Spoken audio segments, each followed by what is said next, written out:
compute. Hello, everyone, and welcome to the October 23rd version of the Astrophotography SIG. We've got 7 people all together so far. I think Ron Fisher will be joining us. He's going to be a little bit late, but welcome, and I hope everyone's been getting their telescope out whenever they can. There've been a couple of interesting events going on, and I thought we'd spend most of tonight's meeting showing images and talking about the comet, the aurora, and any deep sky images we happen to get, or planetary, or whatever we got.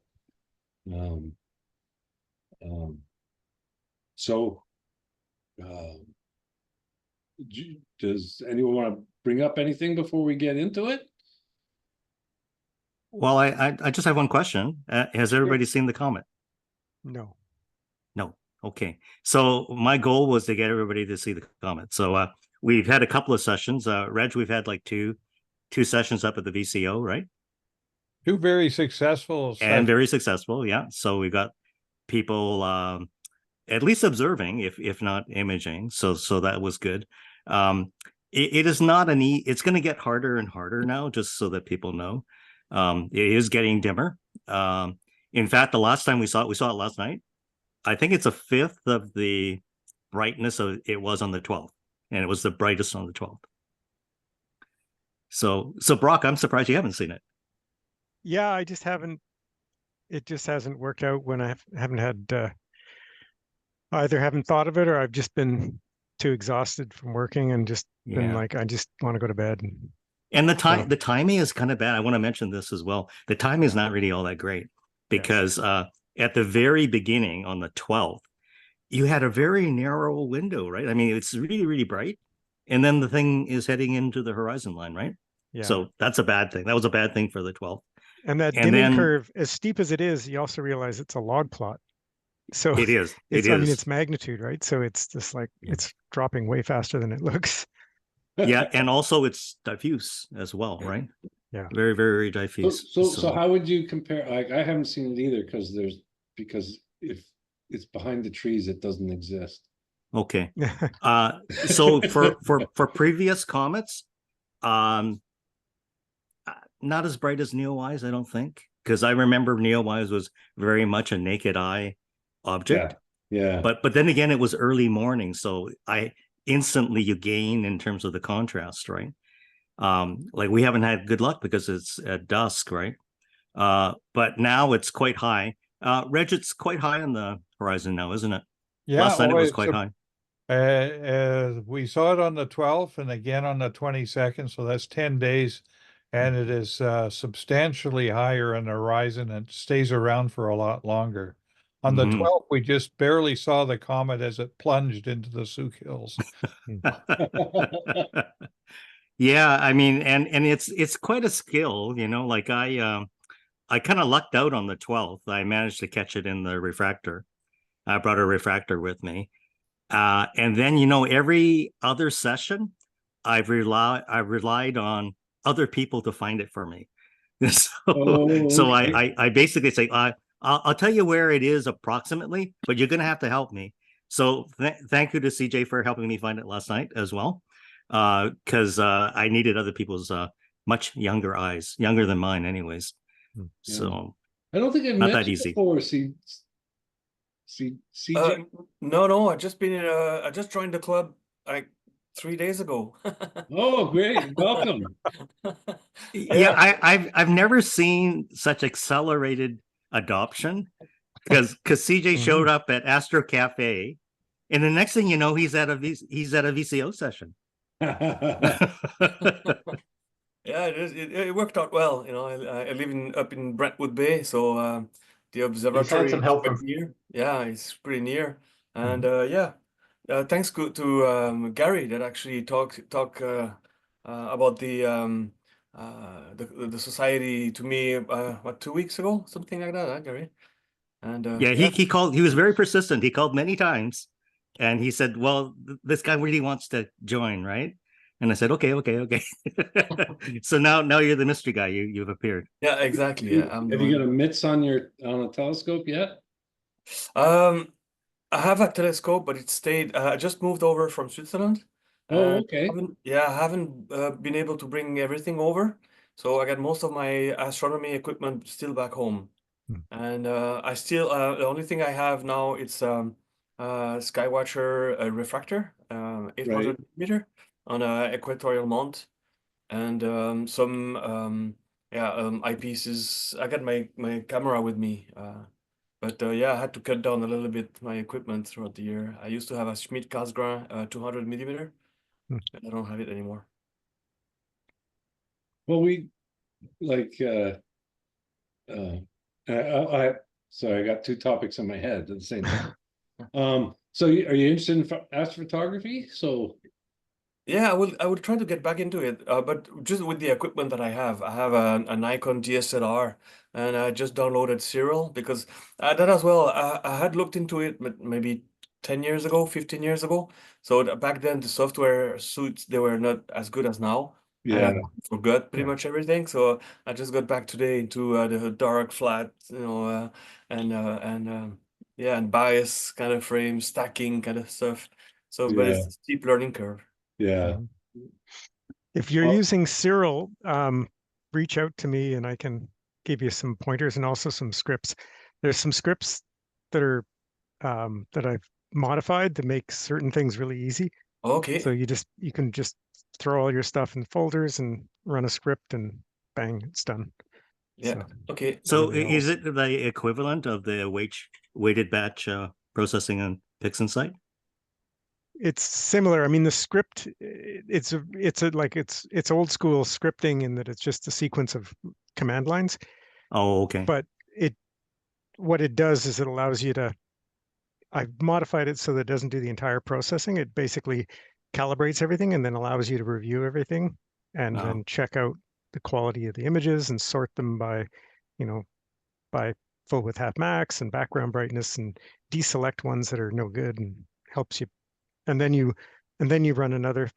You click another couple buttons and then it stacks and you're done. So Okay, cool. What's but what's the language of Serial? Is it Python the scripting language is just sort of it's for Cyril's programming? own scripting language. Cyril's written in Okay. C. Okay. The actual application. There's actually, if you're a developer, there's all the source code is in GitLab. Oh yeah. Well, I'm no good in C. Okay. that's the only thing I'm good at. So together, David, you have to come down to the rest of us. Just yeah, learn really easy stuff. together we'll Oh yeah. Okay. conquer. Yeah. But All right. anyways, welcome. See Yeah. you. Welcome. Thank you. You know, you got any questions? Our group site there is always people helping each other on that. So, Okay. Cool. Yeah. so I did have a look at some pictures on Astrobin of the comet, and I was looking and I was seeing that I haven't seen it, the new one, but the last one always struck me as being so green. Yeah. And this one is not. It's more pale colored. It is. I haven't found any green yet, though I know people have it in their images, right? But for me, it's kind of monochromatic, actually. Yeah, it was just interesting because you know what freezes on the rock, right? Mhm. You know, they all have water and they all have carbon monoxide, and then the green one had cyano compounds, which is what made it green. So I'm just curious what kind of variation you would see in solar out at the edges of solar systems versus and one comet being in, I don't know, a different dog's breakfast of chemicals in a different Mhm. comment. But anyways, Yeah, most of the images, at least the ones here in town, people have been doing mostly the kind of like nightscape stuff, so it's pretty large scale.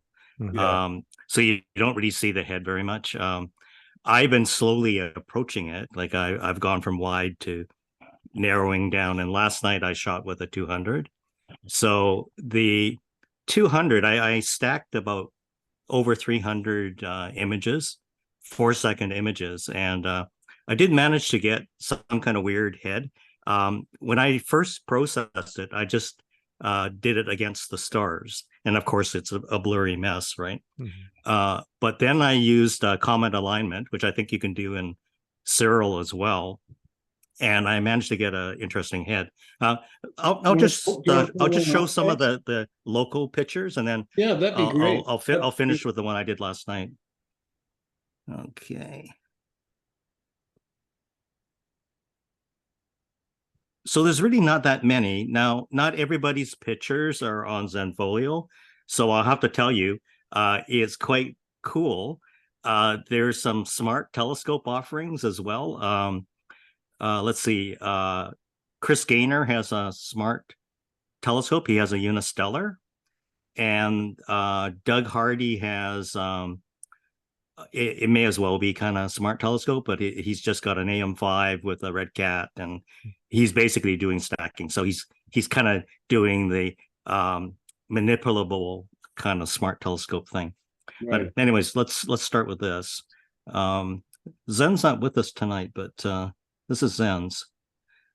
So Zen was I think he was at Clover Point, I think it was. So this is the 12th. So you can see it's relatively bright, but it's so close to dusk that it's hard to make too much out. And I remember that was a bit of a struggle because Reg, when we were up at the hill, we had a clear view for a little while through clouds, right?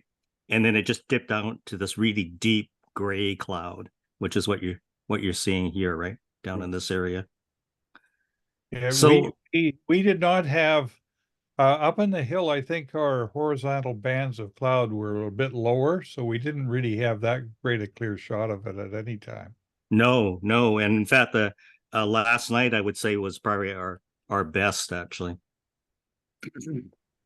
So this is my shot of it breaking through the ugly clouds on the 12th, and then towards the end, it was getting into that gray area. So that's a shot. So it was actually a lot longer tail than we suspected, because I think Randy had said that it was going to be like a stubby little tail, but it wasn't actually that night. No. It seemed to be pretty good in that respect.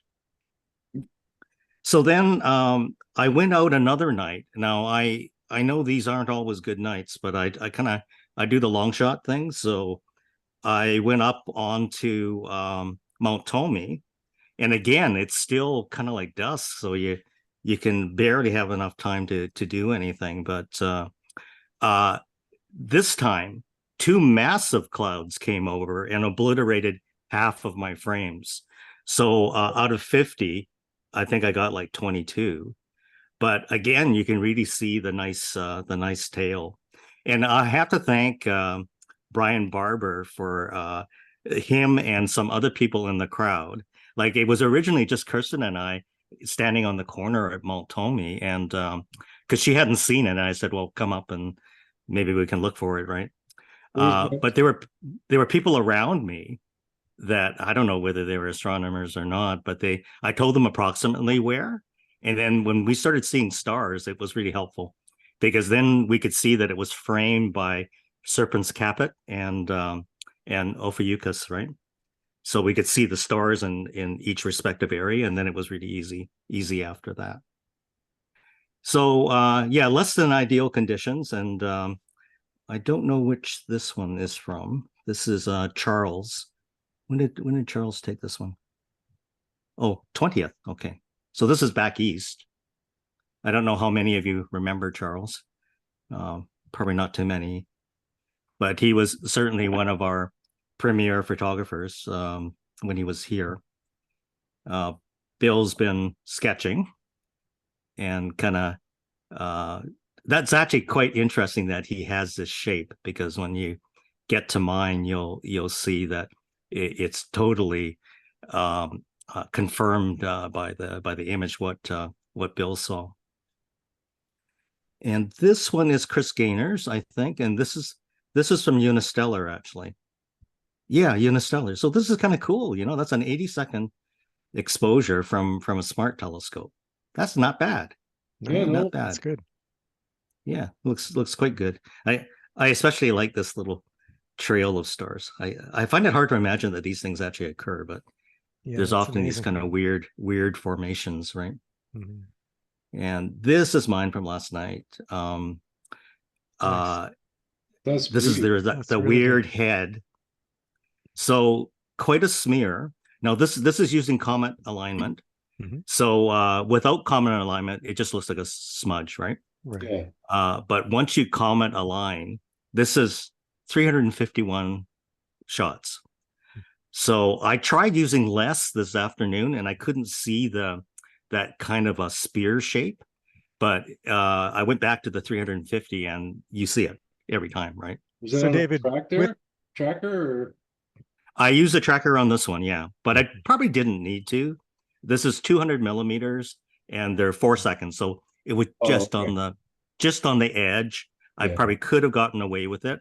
I know people have done 4 seconds on 85s and 100s, and I thought, nah, I'll track it. So I tracked it.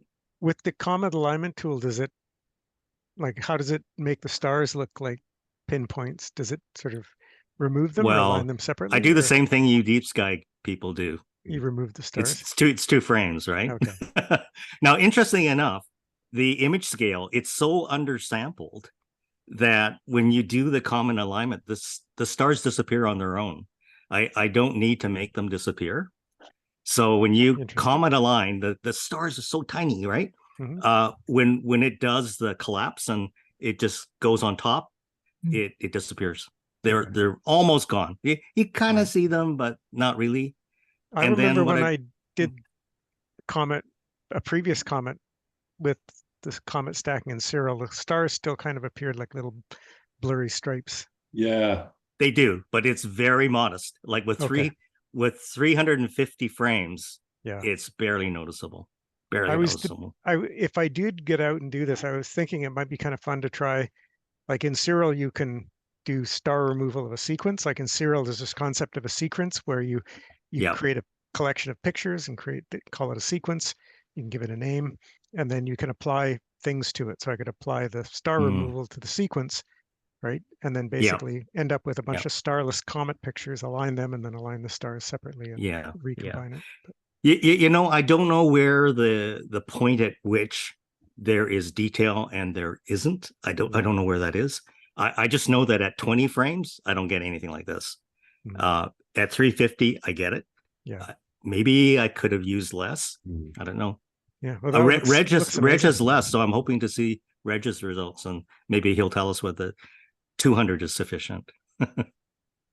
I'm in the process of stacking my stuff right now, but Oh, well, maybe before the night is over. we'll see. But I used a different thing. I used a 360 millimeter Williams Optics 61 millimeter wide refractor, and as a consequence, it was just unmounted, and the small frame was that it would pretty quickly move out of the frame, so I had to break it up.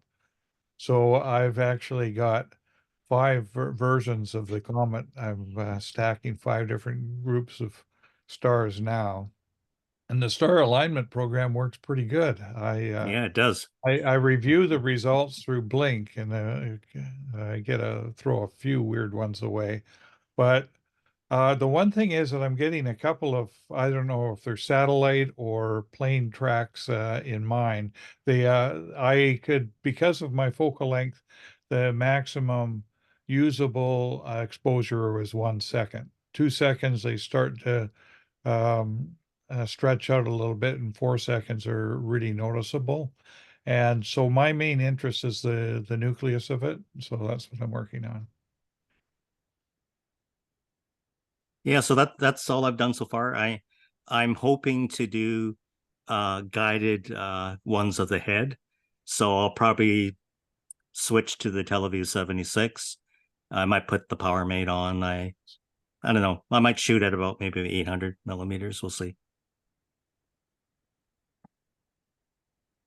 So you're gonna have them stacked by the end of the meeting, Rich? I'm not promising anything because I'm a rookie with all this stuff. I'm anxious to look at them because I saw some from them on the back of the camera and they look pretty good. They look better once you from the back of the camera. Once I put them through blink, they're more hopeful. Yeah. Well, to add to Reg's point, I have never seen so many satellites in all my life. Like taking these shots, I notice them because I'm right there and I see them, right? But every shot I took with these little lines here, everywhere. But you guys probably always see them when you blink, right? Oh yeah, there's tons. well, yeah, they're really prevalent at dusk and dawn, Exactly. right? In the west. That's Yeah. where because they're not going to be in the shadow of the Earth. They're every single one of them is going to be visible, as opposed to like if you're taking up near the, up at the zenith after, midnight or something like that. A lot of the near Earth are in the shadow of the Earth. Well, I knew there had to be some explanation other than the universe persecuting me. But so I think probably. That's not saying there aren't a heck of a lot more than there were. Oh, for sure there are. Because that's true as well. Mm-hmm. And I just count on the stacking to take them all out. But yeah, you don't see them. No, the stacking you don't just see them. amazingly, they're just gone. Yeah, but it's still irritating. And this is just with, I think it's mainly Starlink. Mm-hmm. So there's other companies wanting to make their own Starlink now. Mm-hmm. And I was just in Victoria today, and when we had to go to Costco, and I went through Costco and happened to see them selling Starlink dishes to take home and activate. So I see, the more companies that are going to try and offer this, put their own satellites up. Well, I was saying that maybe 20 years. Well, I don't know if I'll be alive in 20 years, but in a couple of decades, people are going to say, "I remember when the skies were pure, that there were no satellites." So Megan, you were going to put something. I didn't see anything on Zenfolio, but you had a comment picture, right? Yeah, I have one. I just haven't set up my Zenfolio account yet. So. Oh, okay. Yeah. Well, can you bring it up and show us? Sure. I actually sent it to Check News, and they showed it on the Saturday Night News in their weather cycle. That's awesome. Well done. Yeah, some of the new members, their first tries are pretty impressive. Yeah. Mm-hmm. Well, Megan's been at it for quite a while, I think. Wow. Oh, nice. That's really nice. Very pretty. This was just a single 8-second exposure at ISO 200. I had it set pretty low. I was kind of distracted. I was at High Rock Park in Esquimalt, and there was a handful of people up there that were looking for the comet. This was on the 12th. And so there was a few kids, and people weren't able to see the comet very well, so I was kind of just guiding them with my camera to point it out. So I just was habitually taking pictures and not really paying attention to the settings. I always warn people that you better have rehearsed it before you go out, because chances are somebody's going to ask you questions and you won't have time to do anything. Yeah. Everyone was like, where is it going to be? Because we got there around 7:30 before you could see it. And I was waiting for Venus to show up, and then I'm like, okay, there's Venus. And I was like, it'll be between Venus and Arcturus. And if we can't see Arcturus, then we won't see the comet because the comet's dimmer than Arcturus. And because So when we got Megan- up there was a couple people and they were like, oh, I think I see it. And I'm like, no, you don't. So Megan, you need to train them so that they Yeah. help you. See, Yeah. that's the thing, right? Exactly. You get enough people around you, Yeah. they're going to find it for you. Yeah.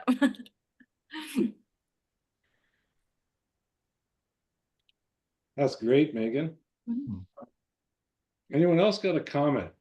Ron, did you see it? No. No. This is the first night where there was actually a break in the clouds. I've gone down to our waterfront probably 10 times now, and just been too cloudy. And tonight there was a couple of breaks, but I couldn't see anything. Mm. And I think it was supposed to be up about 25 degrees, and just nothing visible. Oh, too bad. Well, maybe next couple of days or next Yeah. couple of weeks. If you go to if you go to the JPL, if you've got a go-to telescope that you can align, if you go to the JPL website, you can find out what it's actually called. And you just type in the comet name and it gives you the coordinates, RA and DEC, over time. And if you got a go-to scope, it makes it really easy to find and possibly even track where the comet is. So then you would miss the fun of taking an hour trying to find it. Such a loss. Such a loss. That's right. Come on. Sorry. I know all the cheats. I can show you the one that I took from Brentwood Bay on the 21st if you want. Oh, Sure. yes, I haven't seen that. But I'm fairly new in Zoom. I use other software. How do you do it? Is it the share? There's a share, and then you need to pick the window. So I would just pick your desktop. Oh, okay. Yeah. Oh, And then there's one more button you push. can you see There it? you And obviously he knew how to do that. Nicely done. Yeah. There you go. Well, that's Very nice. fantastic. Great. That's great. Oh, that's quite a tail there, eh? Mhm. Yeah, that's with my 50 millimeter 1.4. Yeah. 1.4, and I believe it's a 8-second image. Oh, wow. So that was on the 20th, 21st on Sunday. 21st, Nice. and on the 22nd, there's a star in, I can't point to it, but it's really moved a long way. It is almost to the top left-hand side of the picture. Well, it's been moving across. In fact, you can actually see Serpent's Caput in CJ's photograph. It's kind of like almost like a triangular kind of head, and then the body snakes down until it hits that funny large constellation called Ophiuchus. It's got a triangular top and then kind of flares out. Oh, It's yeah. right in the middle right now. It's right in the middle of Ophiuchus. Oh, okay. Yeah.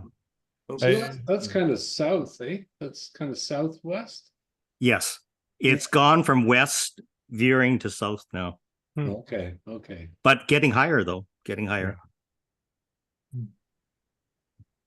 Cool. Well, next time I'm going to stay home and try it from my backyard because it's up high enough now. I should be able to see it, and I haven't got the street lights here, so. Yeah, Mm. yeah. If you can't win by competing with dust, you can win by being in a darker place.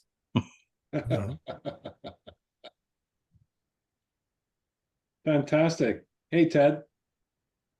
Howdy. Howdy. Did. So, does anyone want to get into auroras at all? Yeah, you had some nice I ones. took from- a couple pictures. I could show Yeah, it. I think everybody had nice shots. Now, did everybody see the movement? We were up Oh, at yeah. we Oh, were up yes. at the VCO, and I could not believe it. And I've never Mm. seen red stuff like that before. Yeah. I've never seen red either. So Dave, were you awake this time? I was awake this time. Nice. I, Greg and I were, I went Greg the and I were extra not awake. mile this time. yeah. See, those automated scopes make you lazy. You don't stay up late. I would have watched, but I was down in Disneyland with grandkids, so I kind of killed any hope of seeing it. Yeah. Well, they just make them there, right? What's that? Grandkids or No. Aurora? Auroras. I don't know. Yeah, go ahead, Brock. Okay, I'll share. Are these from your backyard, Brock? Yes. Well, sort of. I went up to the top of Oakhaven Park, which is a hill that's sort of between me and the between me and Brentwood Bay. So yeah. can you guys see this one? Oh, that's Yeah, awesome. lots of magenta. Wow, Yeah. red too. So this is looking up towards the airport, and you can actually see an airplane Yeah. down there taking off or something. Oh yeah. And this was sort of typical of what we were seeing. This is with a 10mm lens and an APS-C, and then it seems to have subsided. So we were both up. I dragged my wife up there, and we're both getting a bit cold, and it wasn't really doing much. So then we went home, and we kind of went inside and had some tea or something, and then I went outside to just see, well, what's it doing, and I stepped outside. Oh my God. Oh, and awesome. I saw this. But the sky was on fire. Yeah. Wow. And so it had sort of revved back up. I was kind of wishing I'd have stayed up on the hill, but because I'm a little bit more enclosed in trees. Did your wife see it too? Oh yeah. Yeah. Okay. We were both sitting out there taking it in, and it was different from the one in May. And I think David mentioned how much more movement there was. Like in May, there was just this sort of slow evolution. It was brighter in May by a little bit. You could see more color, but I couldn't believe how fast it was changing. Like Yes. you Yes, could barely, absolutely. I don't know how you Yeah. could take a picture of how quickly it was. Just, I don't know, Well, it was crazy. It was I moving haven't around done like- it yet, Brock, but I took a whole bunch of sequences. I just haven't put them into a loop yet. Okay. But you can actually see it moving quite Yeah. dramatically. Yeah, I actually did. I could potentially share a different one, but I actually did create, I forgot about it, but I used my intervalometer when I was up on the hill, and I just did maybe 30 frames, and I allowed it to make a little bit of a movie. So, So is and that, then sorry, go ahead. is that DSLR on a tripod? Yeah, it's just a cheap Canon APS-C on a tripod with a 10 to 18mm, and it does a trick. And while I'm here, I've also got a non-Aurora picture that I just finished Ooh. putting Wow. together. That looks Right. like a headlight in the sky. Yeah, it's the Bear What? Paw Nebula, Bear The- paw. the or Bear Bear Claw, Yeah. or something. Bear Paw claw. or Bear Claw. Oh, So That's very impressive. that's great. Wow. It's a Where nice is that? Where is that? I've never heard of it. oh, where is that again? It's in the southern sky, I Southern think. sky. It was up pretty high, but it wasn't. Yeah, it wasn't up. I'm trying to picture. I don't know. I'd have to look up which constellation it was in. No, I that's took okay. this. I took this over a month ago. I just Okay. haven't. I think it looks like the headlight on my MGB. That's what I was That going to could say, be Reg. what it is. It could be just maybe it's The ring around it is the the chrome strap, yeah. and the Yeah. the lines on it are just like the pattern on my Yeah. my MGB. I don't Well, know. there you go. It's a Lucas light. I think. Maybe Elon launched an MGB as well, or not just Tesla out there. It looks like something straight out of the Hitchhiker's Guide to the Galaxy. Yeah. Yeah. Kind of does, you're right. It's a neat one. And there's some hydrogen around it as well. But yeah, Must be a Anyways, pretty that's- small area of the sky, eh? it's a pretty small object. Yeah, this is cropped, Yeah. and it was with my big telescope. So I'll see if I Nice. can find that. I forgot all about that little animation I put together. But if I find that, maybe I'll. I've got a couple I could show you too, I think. Yeah, let's see those. Find it here. These were just taken from my backyard. Whoa. Oh, those are nice. Oh, more ready stuff. What amazed me was it was pulsating. Like I could even without the camera on it, you could look up and you could see the pulses that Oh, were yeah. that were just going right through the waves. Yeah. Ron, is this your phone? No, this is an 18 millimeter a DSLR. Okay. It's somewhere around there anyway. But Wow. it was really something to see, and it was rapidly changing. Yeah. Were all your neighbors out too? No, No. no, they're not it. This one here to me looks like it's ready for Halloween. Yes. Oh yeah, a ghost. Yeah. All the ghosts are coming out, but yeah, and that one, this one was straight up in the sky. You know, Yeah, I was yeah. really surprised by how few the auroral ones were. Like the ones that we had in May looked like the sky was opening up right above you. There Yeah. weren't that many. Like there was more these kind of curtainy things that were going on. In May. In May, they were like coming from the top and radiating yeah. down. Not as many this go around. No, there were some here that was, but it was come and go. So Yeah. anyway, that was fun for me. Oh, very nice. Megan, did you go aurora hunting? I tried. I went to Macaulay Point Park. The light pollution there's not great, so I couldn't. It was just like very dimly red with my eyes. I tried taking some pictures. I have a little video that I made. I'll share Oh, that. Wonderful.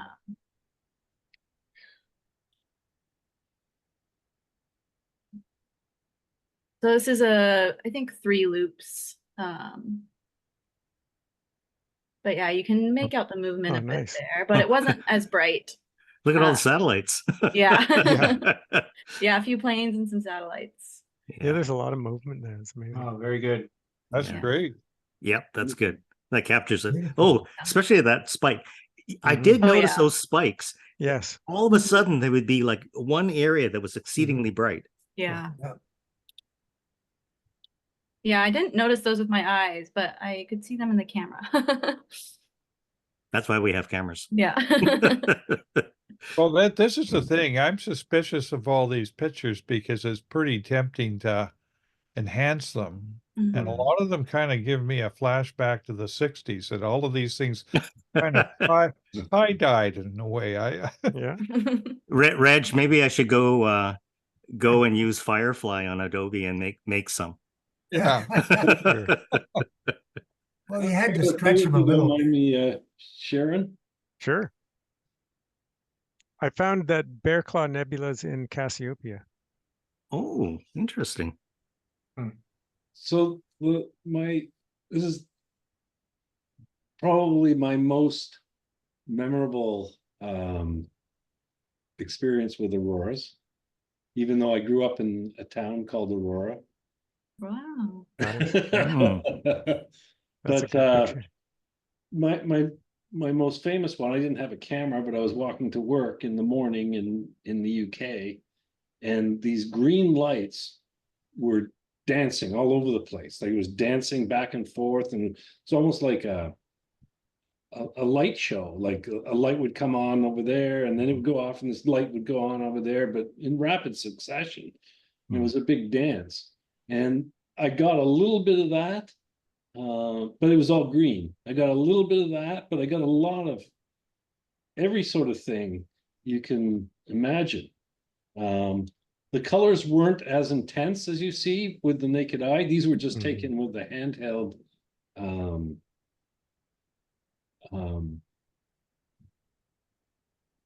phone. So you can see unsteadiness in my holding the phone. Yeah. But so the colors weren't intense, but with the eye, but you could still see them. But some of the images are just amazing. That's looking north, so those were the most intense colors Yeah. were, but it was like 180 degrees and almost vertical. You could see it was just everywhere. Hmm. And I say that one was pretty intense, and that's almost straight up. Yeah. Yeah, that one's kind of like auroral. That's There, Cool. more there's like one. what like we May. saw in Here's May. one. Yeah. Oh. That's my favorite because it was it's almost like Painting. what do you call that, painting, like just abstract Yeah. Yeah. It painting. looks like they're gonna beam you up. Yeah, yeah. Did they? And you just came back, right? But I mean, I like this one. Yeah, I like this one because it was the whole rainbow is represented in this one here and there. I know the blue comes from the sky. So then, just wanted to finish it off, I thought I'd get my solar telescope out. Now I'm no good at this, right? So this is not Nice. win any Mm. awards. But I was just after. This was the next day. Do you know where the M class came from? Is it one of these guys? It was right at the center. Oh, okay. Sorry, the M class? Well, where the flare came. Like it Oh. usually comes from one of the spots, right? I have my suspicion on this really dark, this really dark sunspot here. It's almost heart shaped. It's The- just from the size of it. I watched a briefing on the Aurora stuff done by the Space Weather Prediction Center, just as this thing was starting to heat up, and at the time they had a big dot almost in the center of the sun, and it was because it was in the center of the sun, it successfully launched and hit the Earth. I think that was helpful rather than being off on a side. So Yeah. it's a direct hit rather than a glancing blow. Yeah, absolutely. But this was like the next day. Mm. So it would have rotated since. Yeah. But that's a big rotation for one day, isn't it? Well, I guess It takes, well, it depends, but depends This on the was- size of them, of course, but it takes, I don't know, it takes about 3 days, 3 or 4 days at least. so. This was the 12th of October, and I think Yeah. the Aurora was the 10th. So it was 2 days. Yeah. Not Oh, the- maybe 2 days. That would make Well, sense. they say it can take 2 to 3 days to arrive, right? From the time the CME happens. Yeah. It could Oh. take 2 to 3 days. You know, that's a really good point, Dave. Yeah. So the eruption occurred when it was at the center, and then you got 2 days there, and it takes 27 days for the sun to rotate. So Half of half that, of right? that is is in the ballpark. So you might be right. I'm sorry. that was basically what I was thinking. And I've seen this a few times when I've looked at the sun, and this isn't the best picture, but it's the only one I got up. But there's this huge arc. Mm. They're Yeah. called filaments, Dave. Okay. Those are called filaments. Okay. Well, there's this huge filament there then. But just fantastic. The magnetic lines you can see, and the filaments coming around, and the magnetic lines on the surface. It's just, there's a lot going on that thing. And here's my attempt at getting a flare on the. That's a great picture. What type of scope did you use? So that's a Lunt. A Lunt. It's a 4-inch dual stack hydrogen alpha. Wow. And it's like the guys out there, like, you can go on Astrobin and find way better pictures than this, but I just thought it would go good in the sequence. And you can enhance them by this is all one stack series, but you can get better pictures of either the flares on the edge or the surface because you have to overexpose one to get the other one. So it's kind of it's a composite, right? Like there's one for it's the not a outside composite. That's and one for the front, right? That's what I'm saying. It's not a composite. You can do a lot. Oh, it's not. You can do a Oh, lot wow. better job if you do a composite. Okay. I Did you just do- stretch them differently. Did you That's impressive. If it's not a composite, that's impressive. You stacked video? Yes. Yes. So it kind of averages out, then that's how you get the dynamic range, I guess. Well, it's the best dynamic range you can get by stretching rather than physically taking two videos at different exposure lengths. Right. And that's how you get a better quality image. Yeah. If you're trying to. But it kind of goes with, hey, this is what was going on in the sun when we got it. So for the people that have been producing images, are you working from your archives? Because there hasn't been great skies. Well, the one that I had was from, it was from ages ago. When did I actually? Oh, okay. Oh, when I've got a ton of sets, like when I'm in July and August and even into September. Yeah, you're stockpiling. I would typically have 3 telescopes going. Right. So you end up with, and I just don't have the time to, it takes me time in the winter to catch up to all the images that I've taken in the summer. So you're a squirrel. Yeah, exactly. You just gotta remember where you put everything. The bear claw was September 30th when I took those. So. Oh, I could, if you mind if I share again, I can bring up another image going to deep sky, unless we got more for auroras. Do we have more for auroras? I have one video I want to share. It's from ESA, but it combines the aurora and comet topic. Oh, cool. Cool.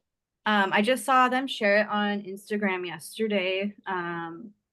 But it is, oh, here we go. Sorry. It's a video from the SOHO satellite. So all right. you can see when the CME hits us while the comet is going by. So that was really cool. This is the coronagraph because it has the occulting disc in the middle, right? Yeah. Oh, that's cool. Yeah, so you can see just before on the 10th when boom, that one right there hits us, and then the comet's right there. That's cool. Well, I know there's these, they call them sun grazers. They're really tiny comets that actually get very close to the sun on very, very wide orbits. And often it's their first visit. They just have enough angular momentum to stay away from the sun, and their tails become plasma, and so they're ionic in nature, and they really wriggle around like crazy around the sun. It's just like it's really neat to see them. I've only seen them on a video, right? But and then often the comets actually get a little bit too close. They like Icarus, and that's their demise. Don't make your wings out of wax. Yeah, no, don't get too close to the sun. That too. So Dave, I've got some good news, and I have a few images to show if that's okay. Sure. Okay, so yesterday I signed a lease for a plot of land to build my observatory on. Oh, not the first things you talked about? Yeah, where you were with me, David. Oh, okay. But a better part of it. So I thought I'd just bring you guys up to speed on some of the equipment that's going to be arriving in our club pretty soon, if you don't mind. Can I share? Yeah, absolutely. Okay, you're gonna have to help me here. Okay. Green button at the bottom. Yeah, there we go. Okay. Get used to it. Okay, is this it? Can you see it? Oh yeah. Yeah, so I'm a Galaxy guy. Nice. So I've got quite a few of these. And by the way, just on my way by here, this is John and Dan are sitting at the Plaskett arguing about whether a smudge on the screen is Einstein ring or just dirt on the ring on the I don't think they ever decided what it was. So But CJ, you were asking about the use of the Plaskett. So that's a picture of a night at the Plaskett control room. Oh, okay, cool. Yeah. So, Of so where is Dan? Is he Oh, counting? he's busy with the election. Oh yeah, Oh, I'm legend. just joking. So what I built down in Arizona, oh, by the way, I'll show you later. What I built down in Arizona was an observatory that had a steel frame. And this was me. I'm going to run it really fast. And this was me trying it for the first time to make sure it stopped. Otherwise, it would run right. Uh-oh. Oh. Right off the rail. The good news is, Don't just show us the video and then tell us about it, Gary. and so what's that? Show us the video and then tell us, because you can't talk and show the video at the same. Oh no! That looks frighteningly close. Actually, I think I was talking to myself. Yeah, right. And here it is with the close. And I was building it there. And here's the scope that we have in the VCO right now. I found it down in Arizona, and I brought it back. Oh wow! Yeah, and Reg and John bought it. Here's one of my cameras, and Oh, it looks familiar. yeah, it does. And here's my 20-inch scope and my 25-inch scope. Wow! And they're going to be soon arrived. Well, they're in my basement of pieces right now. This one especially, I'll show you in a second. And I'm very excited about this because I finally am going to get to do something here. That'll be And nice. here's what it was like. This is what it was like to be down there. And Reg has been there. Oops, wrong one. It's a lovely place in Arizona, but unfortunately, you just can't live down there. I'm just going to speed it up. So here I'm walking out from my house. And there's cactus everywhere, and it's beautiful clear skies. And there's my observatory that's open. And there's the house we live in. This was our winter place. But the grandkids arrived, and then that took care of being down in Arizona. But that's okay. Grandkids are way more important than Yeah. Arizona. So you go in there, and the two scopes are there. So did you dismantle the building and ship it up, or is it a No, I didn't, because it just simply was unshippable. Yeah. And here's an example of this is how far the roof went out away from it. And what else have we got here? And here's the big scope. And here I am moving them all up here. I'm taking them apart here.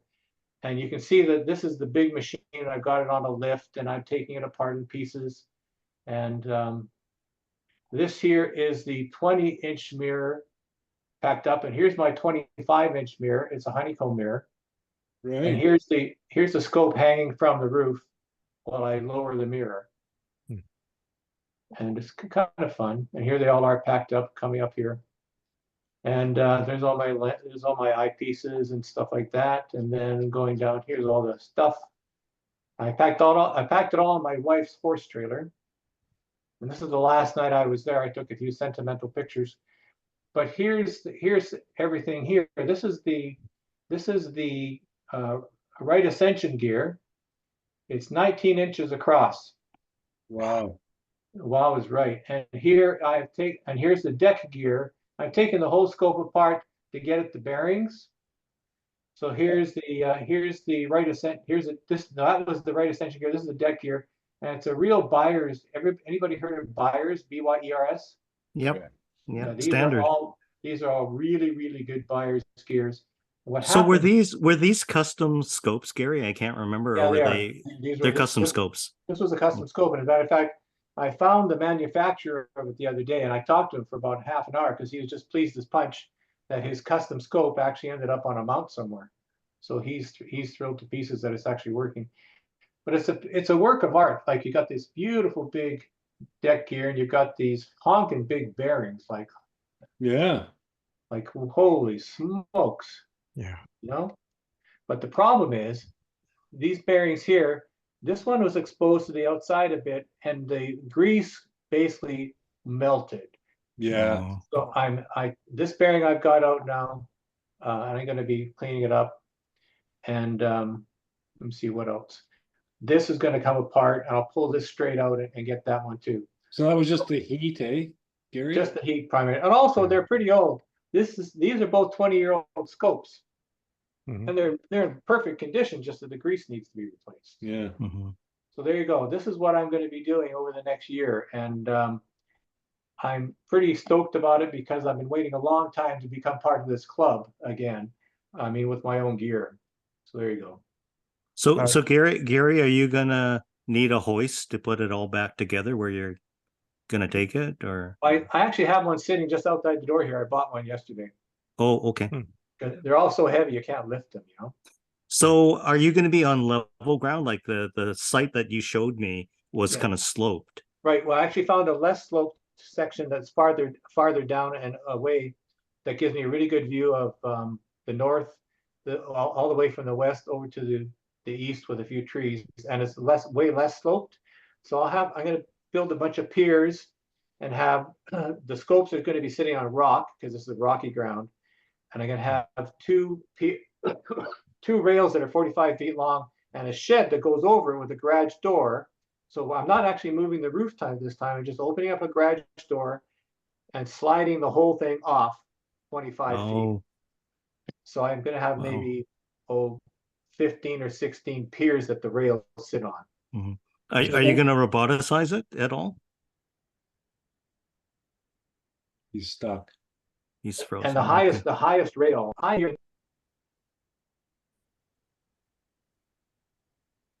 oh yeah, I'll be able to run it from home. The only minute I was wrong, and the rain's coming, and the scopes decided it doesn't want to do anything. I'll be there in 15 minutes. Because as we all know, there are many things that go wrong with scopes. Yeah. Here's the secondary for the 25-inch scope. This thing weighs like 30 pounds. It's just lovely. Just a secondary mirror. That's a secondary mirror. That's crazy. My entire telescope weighs 30 pounds. And here's the back end of the 20. I was a bit scared about this mounting arrangement for the 20, but it's quite a lightweight mirror, and it actually turns out to be fine. So I'm pretty happy about that. Is it sub 2 inches thick, or is it super thin? It's about 2 inches thick on the very edge. Okay. And this is that's kind of thin for one that size. Yeah, you're right. Maybe 2.5 inches, but this is an f4, and the 25-inch mirror is an f2.8. Wow is right. So what will the focal length be? Both of them are about 2,400 millimeters. 20. Oh, fantastic. Wow. Yeah. So there you go. So 2.8. That's so fast. It is fast. Yeah, I was kind of astounded actually. These are both custom scopes made by a nutcase psychiatrist up in Phoenix. So I bought him off his estate because he passed away. So there you go.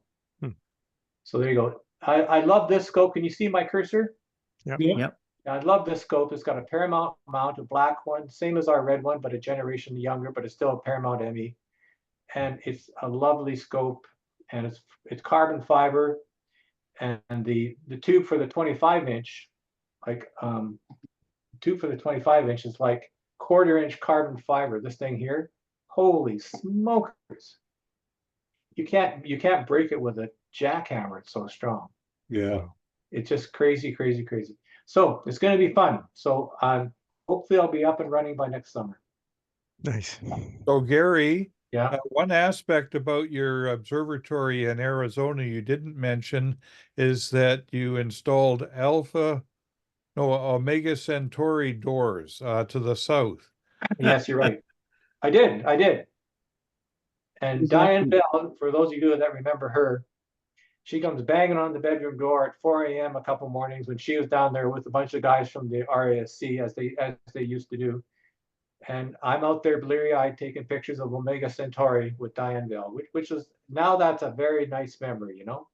Yeah, well, that she pulled me out a bit before you got up, and I didn't really know what I was expecting.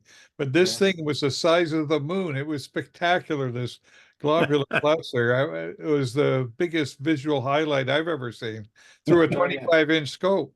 Yeah, it was Wow. lovely. It was lovely, wasn't it? It was lovely.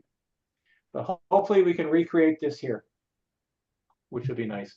And I'm putting this together not so I can use it all myself, but if I can share it somehow, that would work out. But I have to be careful about making too much of noise with the owner of the vineyard. So that's a tempering issue. Well, if you need hands, Gary, you should put Yeah, the for sure. I will need hands.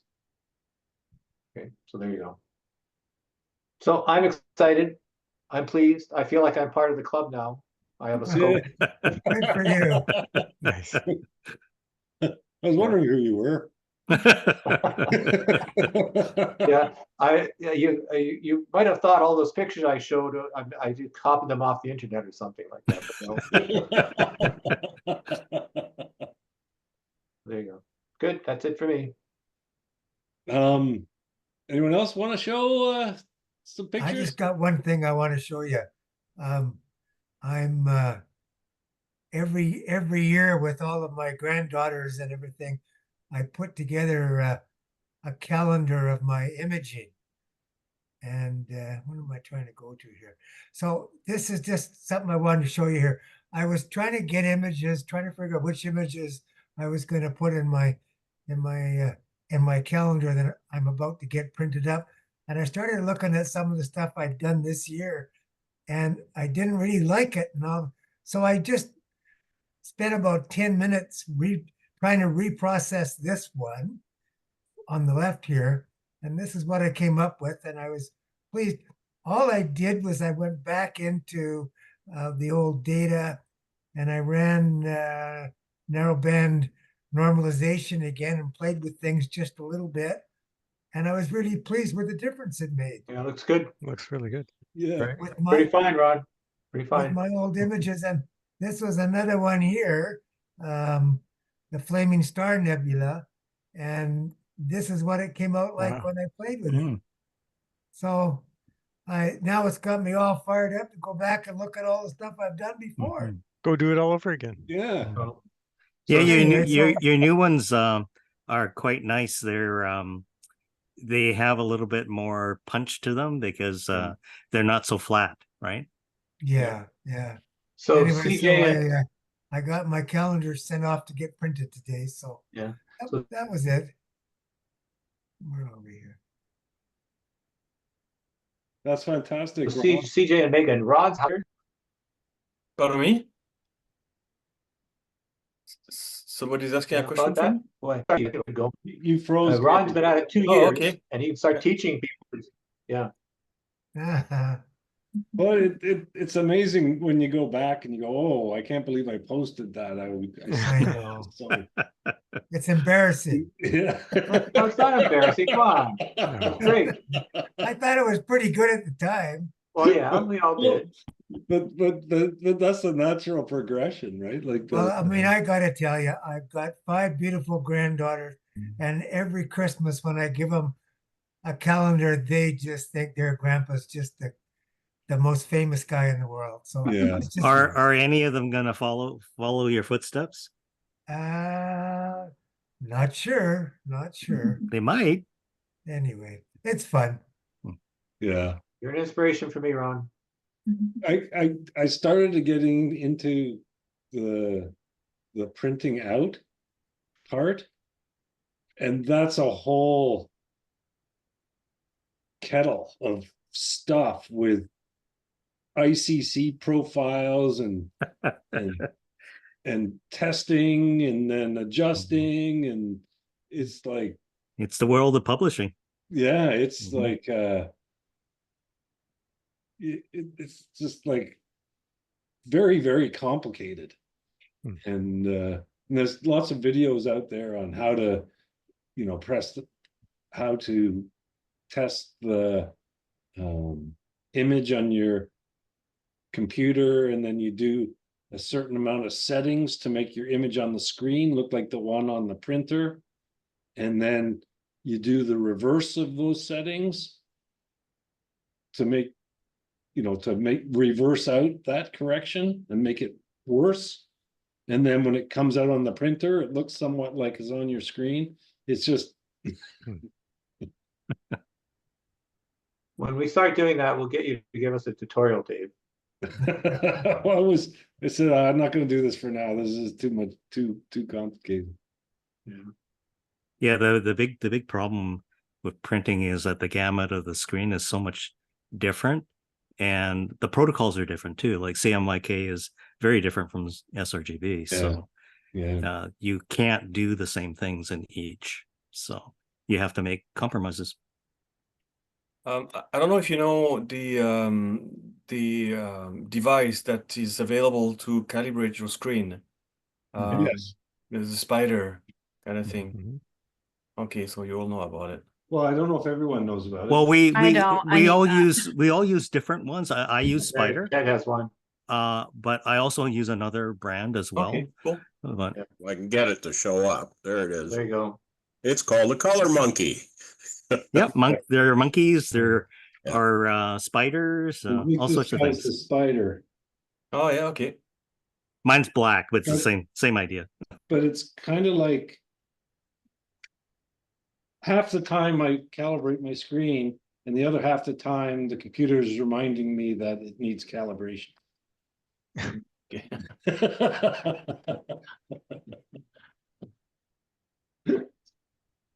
Well, this has been great, guys, but I have to run. So thanks very much. I enjoyed everybody's pictures. Talk to you next thanks, time. Red. See you, Rich. I think I'm cutting out as well. My wife just gave me the sign. So Oh, okay. Put away the dishes. Yeah, and I promised to be back by 8:30, so I better scoot too. Okay. I'm very interested in your observatory project, Gary. Okay. I'm kind of keen on building things, so And so am I. So let's keep in touch about it. yeah, sounds good. Okay. Bye-bye. Okay, see you guys later. Right. See you. So if you're interested, I wanted to show one of the images I just recently posted. Mhm. And it had to do with my using my 127 IS, my Teleview telescope that was sitting unused for a while. So and the reason it was unused is because I went to full frame cameras, it wasn't making the stars right in all the corners, and I had to use what they call as a wide field corrector, but it's kind of like a field flattener. And I could get it right with all sorts of fiddling, but the amount of fiddling I had to do was just getting on my nerves. So I just put it away and got the ASCAR telescopes out. And sometimes I browse to see what's new and coming out, and I saw that Williams has actually come out with this Red Cat mini telescope, Mhm. and it's like maybe 3 hands, 3 fists wide. It's just like incredibly small, and it's the equivalent of the Red Cat 51. Now they focused on making it really small so you could take it traveling very easily, but they couldn't get the optics quite right. And I've never seen this on a telescope advertised before, but they admit that stars won't be right in your images, but they'll come out right if you use Blur Exterminator on them to shape them the stars right, which is kind of funky, Yeah. because no one, it's the first time I've ever seen a telescope advertised where they actually disclaim the shapes of their stars coming out but here's how you fix it. So that was precisely what was wrong with my teleview. I love the telescope. It took fantastic images. So I hauled it back out, put the wide field corrector on, and took a bunch of images of the Andromeda Galaxy. I'm going to share that. Is that the one you sent out recently? Yeah, that was the David? one I sent with the image here with the invite. But and indeed the stars weren't just right, but I ran the blur exterminator and it fixed the stars perfectly, made them all round, and they all seemed to have more or less the right color, and everything worked out. But I was just flabbergasted at the amount of detail that telescope allowed me to extract. You've got those tiny little galaxies in there. These are star formations. These are loops. Yeah, little nebulas. These are like the elephant trunk or the or what have you, right? All over the place, and you can actually see the stars in the middle forming in them. Yeah, it's amazing. And I was and if you look in this region out here, all the Andromedan, these are the larger stars, of course, but and even these outliers of the galaxies, right up on the edge, and the details in the dust lanes were just, I was just impressed. So now I'm going to be living with slightly corrupted stars. David, how bad were they? I mean, I'm trying to imagine how bad they were. I mean, they couldn't have been that bad. I could pull them up. I could pull one up if you give me a second. The other thing I wanted to mention, Ron was asking me why this was taken with a bin 26 gain, and it's because I have two cameras. I wanted to show you both of them.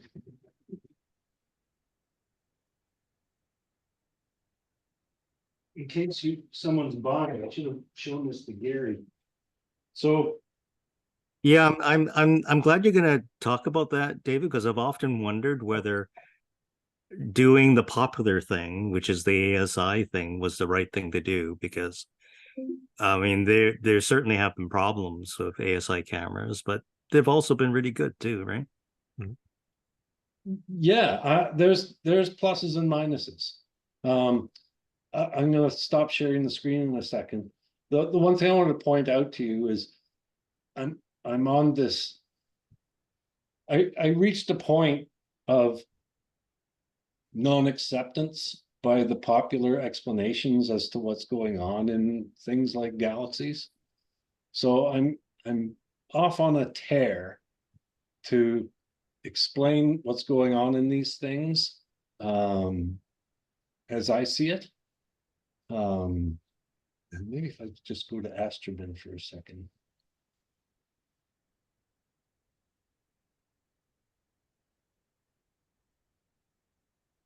Let's go to bring it up in Astrophotograph. Like I put this right up on Zenfolio too. And if you're a technical type person, have a read, and please let me know what you think. This one was sort of introducing the concept of viscosity, which is kind of a concept that I think astronomers have ignored or not well understood. But it's something you can create a little galaxy in your sink going down the drain by filling it up with water and pulling the plug and giving it a little swirl with your hand, and you'll see how the interplay of the energy as the water tries to maintain its angular momentum, but viscosity slows it down as it tries to reach the drain, and you get the same swirling pattern in a hurricane. It's the exact same thing that's going on. Now there's some other interplay with gravity and stuff that's going on in the galaxy. Anyways, please have a read if you're so inclined to see where I'm coming from. And, you know, I'd love to have a discussion with someone who thinks differently or what have you. So that's the end of that little story. Nice image. There's Thank you. so much going on in there. So now The I thought, triangulum has an amazing amount of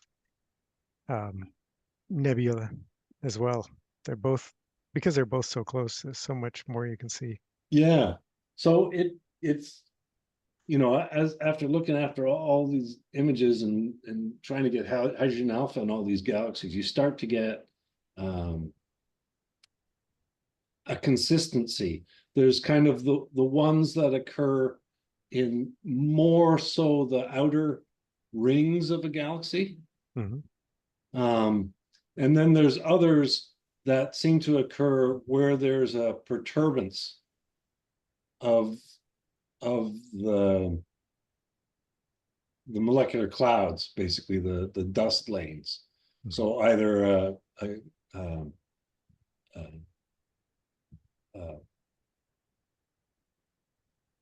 tidal effect of another galaxy, or even within the galaxy, something slicing through the rings, or some sort of perturbance, or a supernova, supersonic disturbance to what's going on, and you see stars being developed there. And you also see the same thing in microcosm when you focus in on a galactic picture at the radiation from a star affecting the molecular cloud and affecting the pressure on the molecular cloud, which is affecting the rate of star formation. So it really ties in.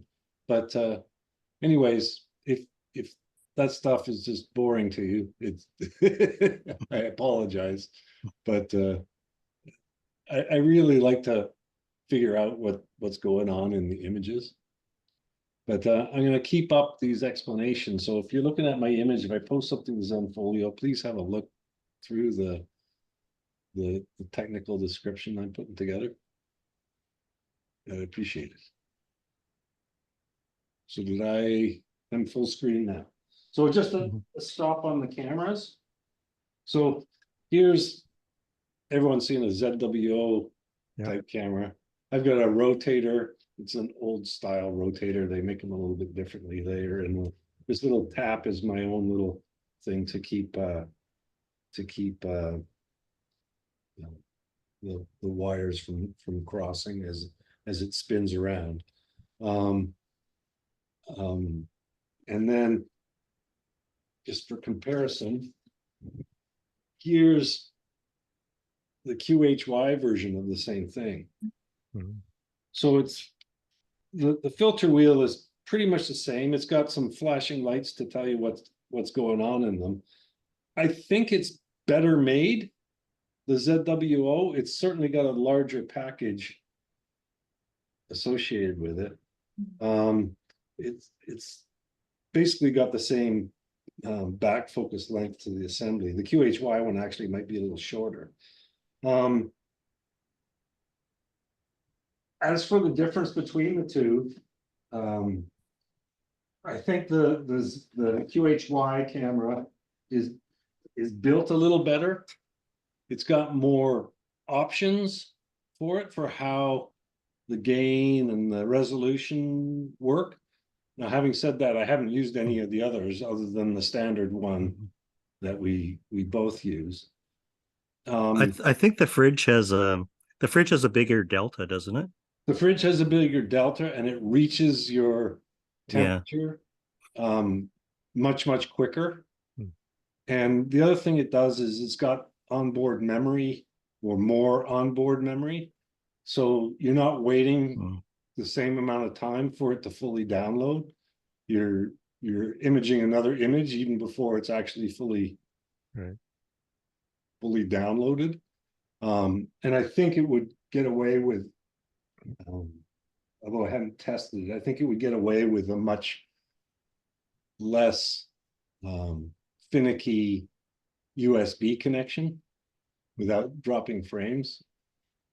Does it use a stacked cooler? I know like it's longer, which kind of indicates it might potentially. I have no idea.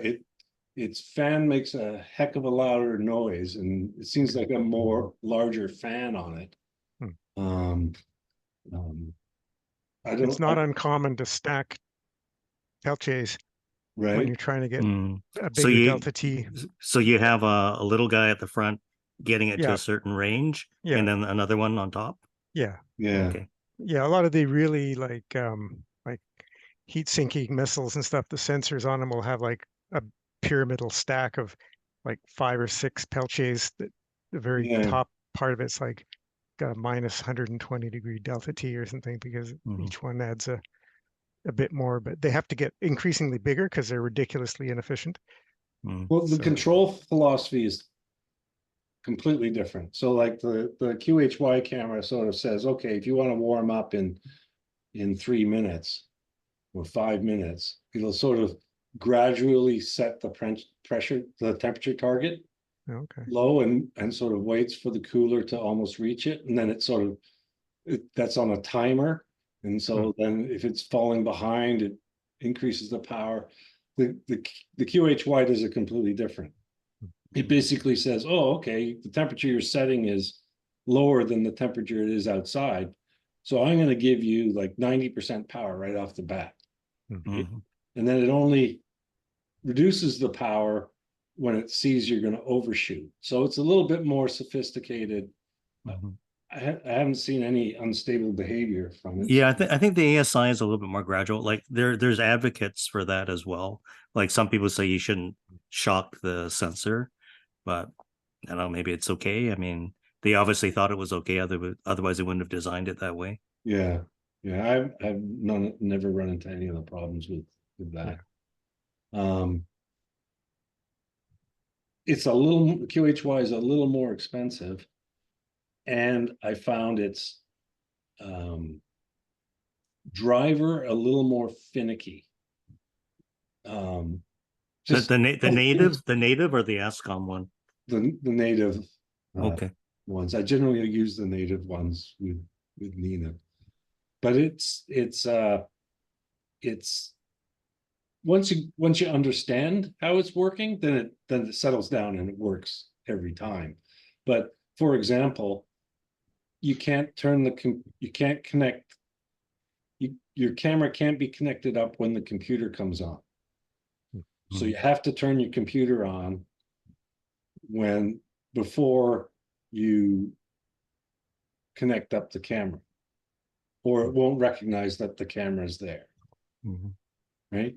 Yeah, I think that all the USB lines have to be live, and then when the device gets turned on, then it looks around and sees what's there. Yeah. If it's not already on, it can't make it up later.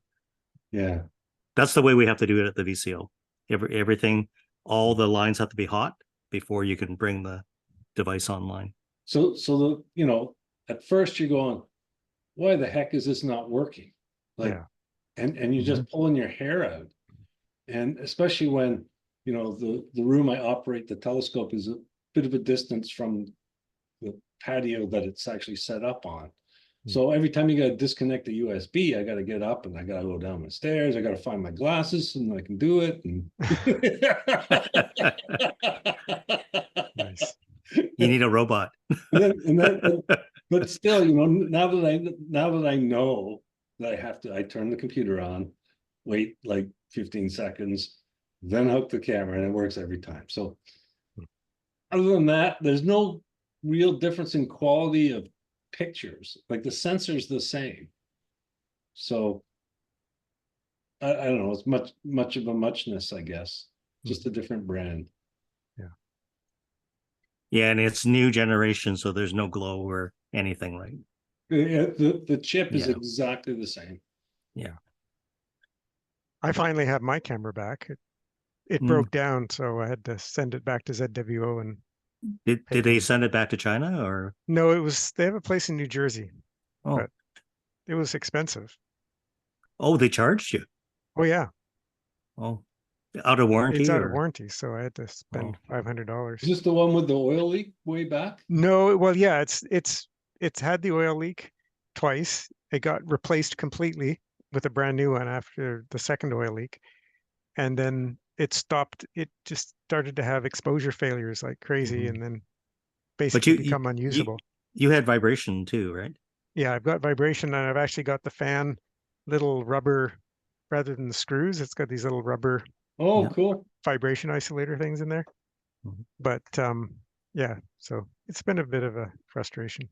Have you tried it yet? No, I haven't. Oh, okay. That might be maybe tomorrow Oh. night. We'll see.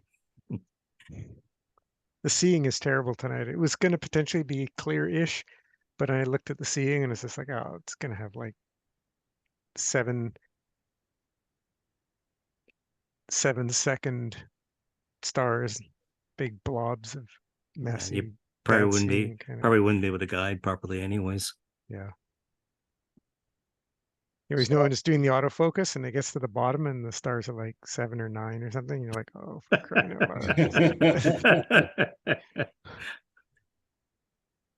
So I don't know if anyone's got any pictures. I'm gonna try and show what the stars look like in the corners. Oh yeah. All right, you found them.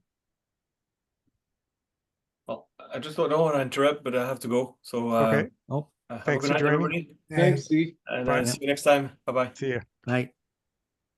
Are they seagulls in the corners? Or are they just elongated? I think they're in my masters, so Well, they can go either way, right? They can point in or point out, I guess. And lots of variations in between, I think. Yeah. I might as well share. Might as well share the screen. So just let me did I lose you? No. No. I don't see anything yet though. No. No shares yet. Yeah, I'm coming.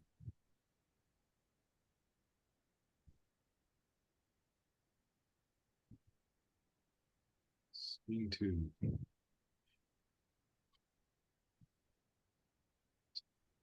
Open.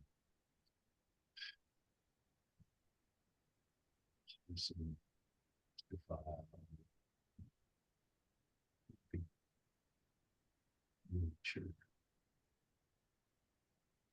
Oh, this is okay. I shouldn't have got this one up. This is after dithering, but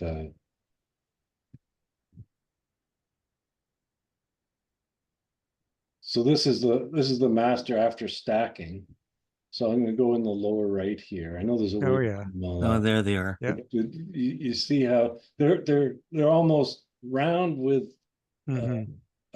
So that's not coma. That is almost like curvature or yeah, it's partly caused, I think, by not having the correct back focus to right. the right. Right. It's partly caused by not being perfectly perpendicular, and it's partly caused by the wide field corrector itself not being spectacular. Yeah. Because in other shots I spent quite a bit of time trying to get it just right, but Mhm. then you disassemble everything, you move your camera to a different telescope, and then when you come back, did I use this spacer here? And even sometimes I take a picture of it, but even still, you don't get it. So you're saying Blur Exterminator turns all these round? Blur Exterminator turns all these round. Yeah. Oh, Let me get a smaller. This is the drizzled 2 times, so I don't want to waste your time. Here's the undrizzled. so does anybody else get these kind of weird things in the corners? I mean, Well, if I I use have my DSLR camera, the regular camera lenses will have tons of that stuff. oh yeah. They always have But with coma. my telescope, I don't have anything too I get it severe. on my telescope if I don't have a field flattener. Oh, Right. Yeah. So this is the equivalent, it's sort of the same as a field flattener. I don't get it if I use an APS-C camera because I'm only getting the yeah, you're only in the screen. central area. But this telescope doesn't, on its own, won't fill a full frame sensor. My Yeah, other so- telescopes do fill a full frame sensor, and I don't get them there. Yeah, so they're optimistic, obviously, right, about what it does. But so there they are. Mhm. And if I just takes a few seconds to go on, if you go blur exterminator, and Oh, you can Right, show so it real time? I'll just say correct the stars only. I won't do any other deconvolution other than on an AI basis. Um,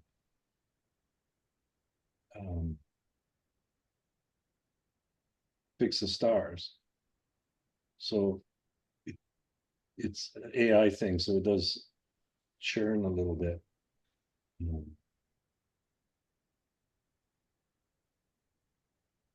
Okay, we start.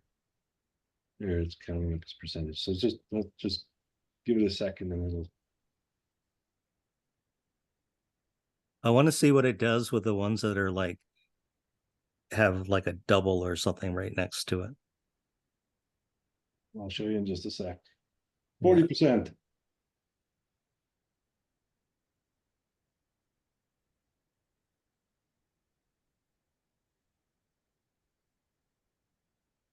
Of course, I'll repeat it later to do the actual deconvolution on the image, but I'm not doing that now. I'm just looking after the star shape. So does it? Oh my God! There's the That's stars amazing. afterwards. There's the. Oh my God! Isn't that? How did it do that? Isn't that incredible? That is amazing. Because it through AI it identifies what is a star. Mhm. Mm-hmm. And the AI knows it's got to be round. Yeah. So how do I rearrange the brightnesses on the pixels so that the total brightness is the same, but it's a round shape? And that's what it does, right? Yeah.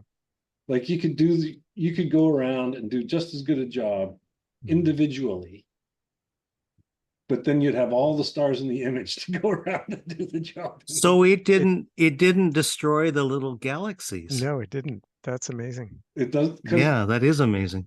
Because it knows if I do a star removal, you'll still see flecks here and there in the whole image. Mm-hmm. And it's because the AI knows what a galaxy looks like. Yeah. And what a star looks like. And if it says, hey, looks like a galaxy, it won't adjust it.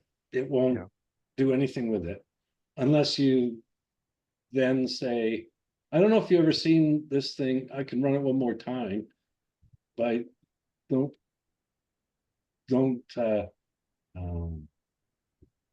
This is the same thing you use to knock all the stars out, right? Well, there's Star Exterminator. It's by the Oh, same- which is different from They're this, different. right? Yeah. It's by RC Astro. Yeah. but Yeah, it's all Russell Croman Star stuff, right? Exterminator. And there's another one to eliminate noise. You use these, don't you, Ron? Yeah, Yeah. I love them. I So, use them more than once sometimes. so I'll do a before and after on this one. It's running a bit quicker now, but you'll see what it does to the galaxy. So I almost can't wait for Gary to get his huge scope up and then apply the latest routines and stuff that have evolved since he had his scope up before, because he's gonna flip his lid on it. So I don't know if you saw that, but keep your eyes on this galaxy here. So there's before, and here's after. So it's shrunk the stars, and it's actually, I think I have, yeah. Oh, I didn't sharpen the non-stellar very much, but You So can this see would how it's- this would take care of bloating as well then, Wow. right? If you have bloating in your stars? No, no, No? because the brightness is the same. That's the rule of deconvolution. Okay. Remember that guy was asking me, how do you figure out the brightness of a star? And you had to integrate over the star and sum up all the pixel brightness. So that's kind of the rule of deconvolution, is you can't actually change the signal. It looks like the stars aren't as bright, but because they're almost white, you can't really. So it only deals with the eccentricity, right? That's all it does. No, the first time I ran it, it was only dealing with the eccentricity. Because Yeah. I said, correct the stars only. Mm-hmm. Now I actually say, I took off the correct only. So now I'm saying sharpen the stars. Yeah. Right. And I'm saying sharpen the non-staller, but I don't have it on a very high setting. But I'm just wondering if you can tell the difference. If Oh, you yeah, get the definitely. galactic clouds, can you tell the difference in detail? Yep. Oh yeah. That you're getting on Yeah. the clouds itself? It's a pretty good image to start with, so the difference is not really perceptible, because that's what I really like about this teleview telescope is the images taken of it are just so detailed and so sharp, and